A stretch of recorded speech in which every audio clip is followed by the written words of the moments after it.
The gang that kidnapped a group of 17 missionaries in Haiti is reportedly asking for $17 million US for their release. The 16 Americans and one Canadian were on their way home from an orphanage in a suburb just outside of Port-au-Prince Saturday. That's where they were kidnapped by the powerful 400 Mowozo gang. The Wall Street Journal is reporting the Haitian Justice Minister says the group is being held in a safe house and the gang is demanding $1 million each for their release. I'm joined now by the former ambassador to Canada to Haiti, Gilles Rivard. Gilles, good morning. Good morning, Marcia. So many questions for you. First of all, let's just talk about this astronomical amount of money that this gang wants. Are they going to get it? Well, it's a lot of money, and I'm sure that the NGO probably don't have that money. Now, this is typical of a gang who kidnap foreigners, and they believe that they can get, they can break the bank. The situation normally in Haiti, the ransom is around $20,000, and now they ask 50 times more for one person, $17 million. Honestly, I don't believe that they're going to get that money. This is why the negotiation can last for days, if it's not weeks. We have to take into account that a baby of only 8 months have been kidnapped. So this situation is just awful, considering the situation in Haiti and the number of people kidnapped and the condition in which they are at this moment.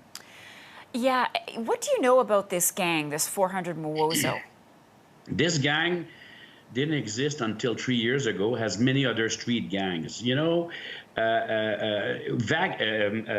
Nature abhors a vacuum.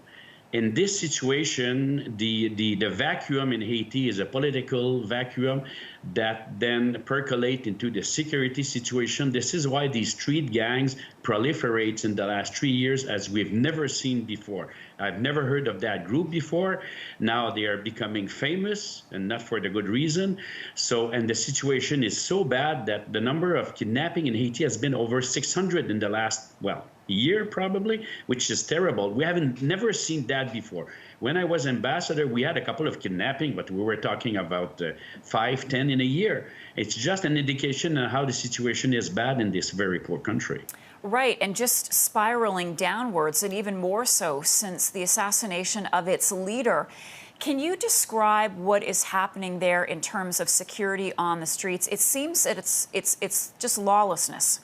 Well, we cannot even talk about security. There is neighborhood in Port-au-Prince that are probably more secure. I'm talking about Pétionville and the neighborhood that are populated with rich people, where the HNP, Haitian National Police, can patrol. That's probably is not an issue. You will notice that the kidnappers kidnap in the suburb of Port-au-Prince, the road that take you to the north of the country or the road that take you to the south of the country. In the case of these missionaries, they've been kidnapped when they were going back home in Gantier, which is the road that takes you to the north to Cap-Haïtien. So this is where the HNP has no control. Even these gangs are taxing people in their neighborhood. It's just an indication on how they control the situation.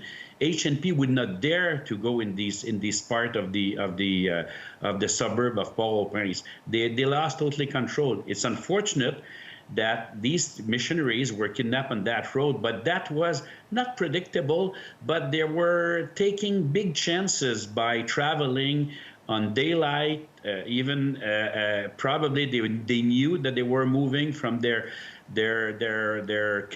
compound. So that's the situation, unfortunately, now in the capital. All right, one last quick question, please. I'm just about out of time. The FBI is now involved. What role do you think Canada will play in the release of the Canadian who has now been kidnapped? You say FBI, RCMP, State Department, Global Affairs Canada. Our ambassador is probably spend 90% of his time over the phone or communicating with these people.